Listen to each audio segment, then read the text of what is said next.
Hi, I'm Anna, I'm Jessica. and this is the Paranoia Pair. This week, I'm going to do the murder of Candice Parchment. Okay, so Candice is a 15-year-old girl from Forest Park, Georgia, and it's a suburb of Atlanta. She and her mother, Kathy and Hyatt, immigrated from Jamaica, Oh, and they had a super close relationship. And Candace is described as being very smart, very likable, and she was really popular. And she wanted to be a writer when she grew up, and she routinely wrote in her diary. It was like basically like a routine. okay. And she had this sort of like gravitational pull with schoolmates. Like she kind of attracted people and they just loved being around her. Candace really liked journalism and poetry along with writing music. And she actually has a really close friend named Myleek who writes music and they kind of bonded over that. He describes Candace as always documenting everything in her notebook, and if you would see her walking around or whatever, she like 9 times out of 10 had that notebook with her. That's so cool. I know. I bet that kind of was like a comfort to her mom after she was gone, being able to like read Mm-hmm. all of her daughter's just daily thoughts. Yeah. Um, that will come into play. Okay. So on April 28th, 2010, Candace left her home, and her mother spent 6 hours looking for her. She also called her phone multiple times, but there was no answer. This was really unusual for Candace, being as she was so close with her mom. Her mother really starts to worry and she files a missing person report for Candace. School peers are shocked to learn that she's missing because it's totally not part of her behaviors at all. The neighborhood is described as being nice and low crime, although over time, um, the crime has kind of increased in the area. But at the time, there was hardly any crime. Can you retell me when this takes place? I'm sorry. 2010. Okay. One of her friends, Myleek, continues to message her but gets no response, and he even posts on her Facebook wall saying "Hey, we're really worried about you. Please just message me and let me know you're okay." Um, Police look at the case as a missing person, and they aren't really too concerned about her being missing. Um, they actually are quoted as saying, "Girls like this are always doing this kind of thing." No, this is always the answer for this Hmm. stuff. And so I'm pretty sure what they mean by girls like Candace is young black girls, and they just don't want to say that. I'm surprised I don't want to say that. Yeah. Um. So regardless of any girls' race, I feel like it should be kind of a priority to find them, considering, you know, They always say that like, oh, kids run away and so like they don't take their disappearance seriously till mhm, like what is it, 24 hours or something yeah. afterwards, but like Some people you even make you wait 48 hours. you would think with the amount of teenagers that go missing, they would just do away with that and start taking it seriously, like, Yeah. from when they disappear. And just imagining all the kind of bad things that could happen to them because they're not making very smart decisions even if they did run away. Their frontal lobes aren't developed, Yeah, they're gonna do risky things and and they might get killed. wasn't it the 70s when, like, it was mostly serial like, there was, like, the most serial killers in America? Yes, and hitchhiking Yeah, and was all those at its peak. teenagers were going missing, and they're like, "Oh, no, no, no, don't worry about it right now. That's what kids do." And then, like, They're just all doing of them hippie were getting things. murdered. Yes. You think after that, people would stop with that. Yeah. So Candace's mom gets a text from Candace. Um, the text says that she's okay and that she is in Tennessee. Now, Tennessee's 200 miles away, and that's a 4-hour drive. And she's 15. She has no clothes, no money, no job. So, what's the motive of going to Tennessee? Her mom doesn't really believe these messages, though. Um, so Police wait a whole month after her mom reports of getting these texts to subpoena the records. And the police say the reason it took so long was because they were getting 30 to 40 runaway cases a month when Candice was reported. And that they were busy working on clearing those cases out. So, why were they busy working on clearing those cases out when they have someone who's already been missing Yeah, since April? I feel like that would take a higher priority. you would Like, think. given, like, sure, they're like, they all deserve to be priority. But, like, if you're having that many issues, like, hire more people. So, the cell phone company never responded to that subpoena. They just, You can do that? apparently, actually, they're not supposedly allowed to do that, but I will get into that in just 2 seconds. Okay? So, um, it's possible that the, initial classification of Candace being a runaway and the lack of immediate evidence pointing to foul play may have contributed to the delay, but I feel like that's still not a good enough excuse. It's not common for phone companies to ignore subpoenas, but it can happen.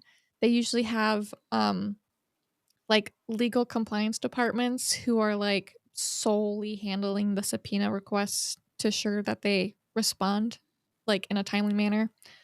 There could be delays for various reasons, though, such as, what exactly they're requesting and how many records that they are, needing to hand over. Phone companies can even challenge subpoenas, though, if they believe that they don't have a valid reason to, comply with the requests. Like, if they think that they're getting, like, requesting too much information or something. If it's the police, why would you even why would the phone companies even be like, I don't like how much information you want? Like, it's Yeah, not like you well, have top secret information. Why not yeah. just Well, if that's true, but, like, they also, like, are trying to protect, like, people's data and stuff. So I kinda understand that from, like, a standpoint, but, like, fair, but like if it's a missing yeah, kid, I know. you That's also you think you'd just be like, all right, yeah, do it. yeah, Whatever you need. yeah. So the court can actually, um, hold the, phone company in contempt of court for not complying, and this can result in monetary sanctions. The phone company can also be prohibited from operating in certain jurisdictions until it complies with the subpoena. But I don't think the cops took any measures against the phone company because after all, they did believe that Candace was okay. You know what I mean? So a 911 call comes in on November 24th, 2010 that says they may have found something human while they were scavenging around an area. And they sent some police out and a skeleton is found. It's literally a few hundred yards from Candace's house. Oh, And they did find it under a mattress in a wooded area in her neighborhood. They didn't have anything that was able to, immediately identify the body, so there was, like, no ID or purse or anything like that. They did find an earring, a coat, and some clothing, though, specifically a shirt that said "Stay Fresh" on it, and it had, like, little fruits and vegetables. So, cops look online, and they're trying to figure out who this person could have been, so they're kind of going off of the clothing that they found. And they see a photo of Candace wearing a coat that's identical to the one they found at the crime scene. The cause of death was a stab to the chest and strangulation, and it's ruled a homicide. Police notify Candace's mother that they found a body, and they show her pictures of the clothing. And her mother confirms that the clothes are the ones she had bought for Candace, and then she also gives a DNA sample to make sure it matches with the body or not. Um, the body is confirmed to be Candace in December of 2010. So police are going around in the area and asking people if they'd seen anything. No one says they seen anything though, and there's no clues at the scene of where they found the body. So they begin asking the schoolmates, And Myleik is questioned because he was so close with her and they actually confiscate his phone. He feels like he's being looked at as a possible suspect, and I kind of would understand that, being as he was so close, Mhm. you know, but they didn't find any evidence against him. So, um, there are a bunch of rumors going around about Candice saying that she ran away with a trucker. Another one is that she was in Tennessee. And a third one says that she was abducted by a serial killer. Now, this is one that catches the police attention though, because a girl named Monica Ambrose Herrera was abducted October 2010 just outside of Atlanta. She went on her lunch break at from her job at a Mexican grocery store, and she never came back. She was 17 years old and she was found stabbed to death in an abandoned building. Oh. So there were so many similarities between the two cases. They're both teenage girls. The bodies were found 2 miles away from each other. So in the same area. They were both stabbed in the chest, and police see that the man who was arrested and charged with the murder of Monica, Artemio Hernandez, as a possible suspect. He has past charges like armed robbery, rape, and murder. And police request an interview with Hernandez because he was already in jail. And he was serving, I think it was like 200 something years. Jeez. It's They were, crazy they have to get permission yeah. to interview a killer in jail. That's weird they have to have permission for that. Well, I think they also like have to give them like a heads up so they can get a lawyer if they need to. So while they're waiting for a response, they turn their attention back to Candace's friend group, specifically Myleik. They don't find any evidence and they officially remove him as a suspect or person of interest. Give me a spoiler. Is it Malik? No. Okay, thank you. Because now I can focus on other Yes. things. So, police finally get their interview with Hernandez and they present the evidence and the pictures. He denies killing Candice, though. And Artemio Hernandez is the kind of guy where he openly admits to every crime he's done. Like he brags about it. He doesn't really brag about it, but he is truthful about what he's done. Okay. And he's already serving such a long sentence. It really wouldn't do anything in his case if he admitted, because he's already getting a life sentence. Right. Okay.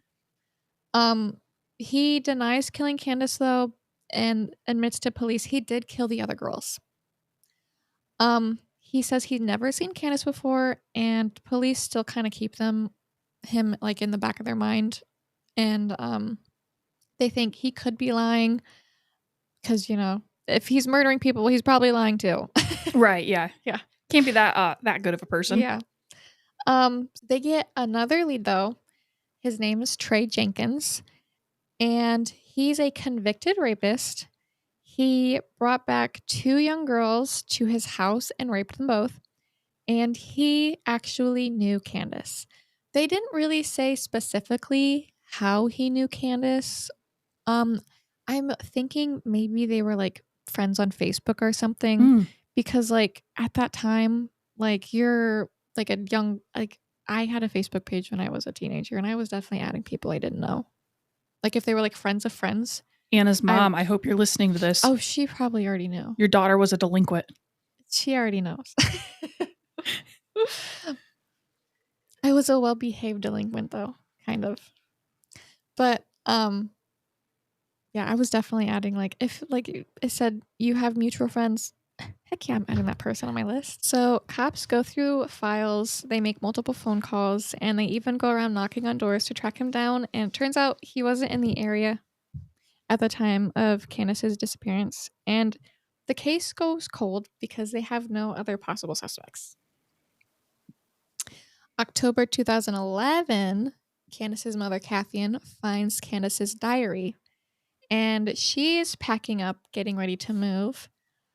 And she reads the diary, kind of like reminiscing, like, oh, I wonder what she was writing about. She gets to a diary entry dated for January 5th, 2010. It's titled A Threatening Experience.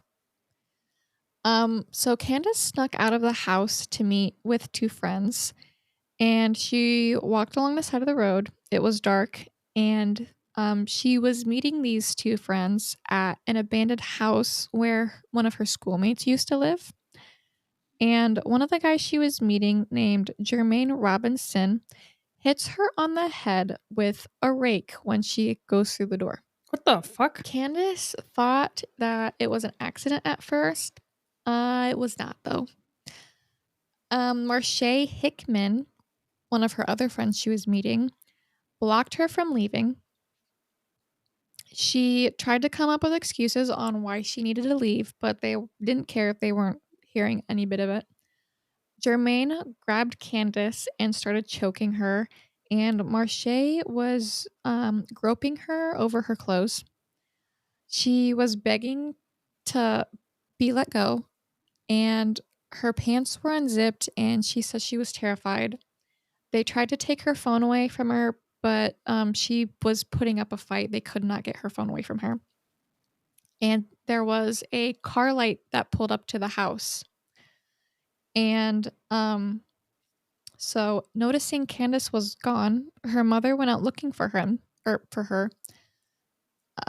So they see these headlights outside and they let Candice go. And they were terrified that she was going to start telling people that they begged her not to tell anybody. So Marshae actually threatens to kill Candice if she tells anybody. Cathian called her daughter, and Candice had actually managed to get her phone out of her pocket. And that's why they were trying to take her phone away, because she was getting a phone call. So the car lights outside the house was Candice's mom to come pick her up. And I guess she had managed to answer the phone and like hurry up and like get out, like, hey, I need you to come pick me up. We're at this address. So Candice tells her mom that she was attacked, but she doesn't go into details of the extent or who it was or anything. And Cathian tries to convince her to tell her what happened or to make a police report. But Candice doesn't.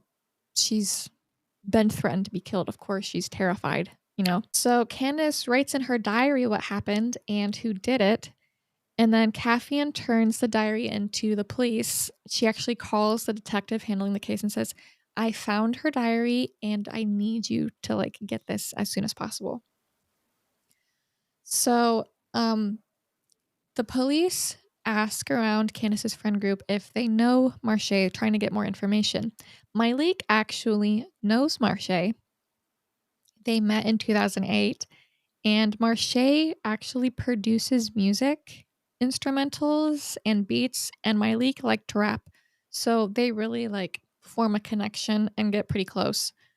And Myleik feels like he trusts this person, and he was shocked when police questioned him about him. Marshae is already in prison for a robbery charge. And they go visit him in jail to question him about Candice. He says that he last seen Candice when he was playing basketball and she was walking home. He describes a Hispanic man following Candice, and that it was dark and the man was creepy looking. And she went into the woods and he assumed that she had went home because the woods, there basically was so many people like using it as a shortcut. A path had actually formed. So it was like pretty common for kids to just be like, oh, it's a shortcut. She was brave because at 28 years old, I'm scared of the woods, and I it's need a like flashlight and a stuffed animal. and maybe like a sword Yeah. because like those deers out there I also need a bulletproof vest and full SWAT gear. and like spiky like gloves. Yes. Spike. I actually need one of those dog collars that they have like for those little dogs to defend themselves against hawks. Oh, or like those ones that they put on protection dogs so that way like wolves can't bite their necks and they have Yes. like the big spikes on them. Mm. I'm scared to go to my garage at nighttime Yeah. and it's 3 feet away from my back door. Like, So when he asked if he heard anything, he said no. And police go, okay, this definitely sounds like Artemio Hernandez. But obviously he denied killing Candice. They questioned Marshae a bit further though, and they ask why he didn't walk her home. He said Candice told him that she had pepper spray. So he wait, so the felt, guy who attacked her, they're shocked that he didn't walk her home yeah. when seeing another man follow her? Mm. Like he's an upstanding citizen? Marshae is actually the number one suspect after this interview. So obviously, he attacked this girl. They're not fully going to believe everything because, of course, he's going to cover his own ass. He does live in the same neighborhood as Candice, and he has past assault charges. So, not looking great for Marshae. Police arrange interviews with Jermaine and Marshae at the same exact time at the police department. They tell Jermaine that Marshae is in the room next to him when getting interviewed, and he immediately confesses that Marshae killed Candice. They ask him how he knows, and he said Marshae is crazy, that he's scared of Marshae, and the attempted rape of Candice was Marshae's idea. And he also says that Marshae basically was like, if you don't help me like pull this off, basically, I'm going to kill you both. Jermaine says Marshae showed him his phone, and on it he had typed out that they should kill Candice. And this is all hearsay, and they need like hard evidence to like really press charges and make any kind of case against him. So they go into the interview room with Marshae and they tell him that they found Candice's body and DNA evidence that matched to him. Ooh, I like when they do that. They say that when he was in jail, they had collected his DNA because they do that.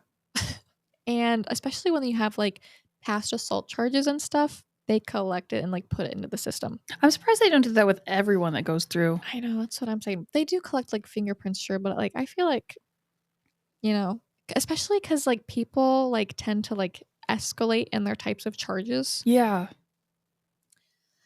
They tell him that they had collected his DNA and that it was a match.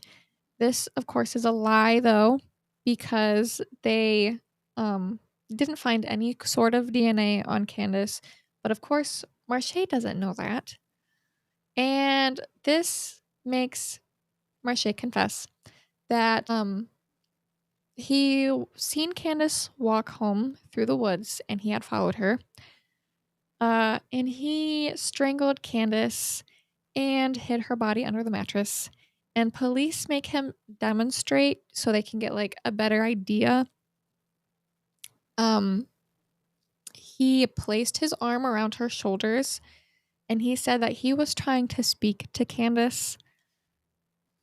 He then positioned himself so he was behind her and he moved his arm around her neck, squeezed tightly, and kept his arm there until she fell limp. And he had actually like picked her up off the ground, like when he was choking her. And I don't believe for a second that he was trying to talk to her. His story doesn't match the evidence though, because I was going to say, what about the stab in the chest? Marshae denies stabbing Candice. Marshae also claims though that he blacked out when he was doing this. So it's possible that she had been like putting up a fight and so he ended up stabbing her. Police guilt trip him and basically say, "Do you want to be seen as a monster or do you want to be known as someone who regrets what he did?" So he writes a letter to Candice's mom. And Marshae actually admits that he had gone back to the scene of the crime and Candice's body to check on it multiple times to like make sure it was still there. And he had also drawn a heart in the letter, and it had Candice's name and I think it said never forgotten, and it had her her day of death on it. What the fuck? Yeah. So at this point, he thinks he did stab her when he blacked out? He doesn't believe that he stabbed her. He knows he strangled her, but he does not confess to stabbing. Okay, so police later arrested Germain for his role in attempted rape of Candice in January of 2010. He was not charged with anything relating to Candice's death, though.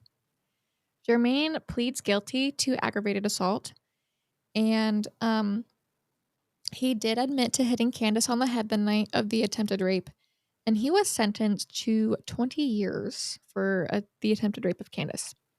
He also agreed to testify against Marshae at his murder trial, which was a part of his plea deal. Damn, so 20 years was after the plea deal?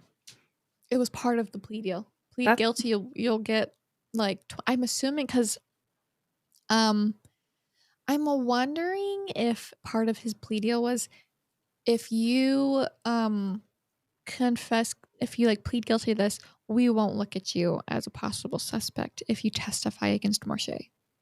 That's my understanding of what could possibly have happened because she was stabbed. Marshae doesn't remember stabbing her. They attempted to rape her together. He's afraid of Marshae. He wanted to kill Candice, so he could have guilt tripped Germain. I'm just impressed with usually it always seems like with the rape sentences, they get like 8 years and then they're done. Or like 6 months. Yeah. Probation. Brock Turner. Yeah. So it was just kind of a surprise that with the plea deal, he actually got, I mean, he should have been in longer, whatever. But. Yeah. So Marshae went to trial in April of 2013, and his attorney acknowledged that Marshae confessed to killing Candice. Marshae claimed he blacked out during the attack and he doesn't remember the act occurring. Marshae's attorney argued that since he blacked out, he can't be 100% sure that nobody else was involved. He also can't explain Candice's stab wounds. And Marshae's attorney claimed that her client was coerced into a confession and interrogated for extremely long hours. Video of the interrogation, though, shows that there was no coercion. And they argue that his basically his brain was like low functioning enough to where it made him prone to admitting things that he didn't do, which they actually had an IQ test done on him, and he had an average IQ at 98, so he definitely understood. What he agreed, what he said he was doing and what he wasn't. Yeah. And he understood like his rights and everything. So the jury finds Marshae guilty of malice murder, felony murder, false imprisonment, criminal attempted rape, involuntary manslaughter, and 4 counts of aggravated assault, aggravated battery, and concealing a death. He was sentenced to life in prison on April 26, 2013, with no parole, and he also got an additional 20 years.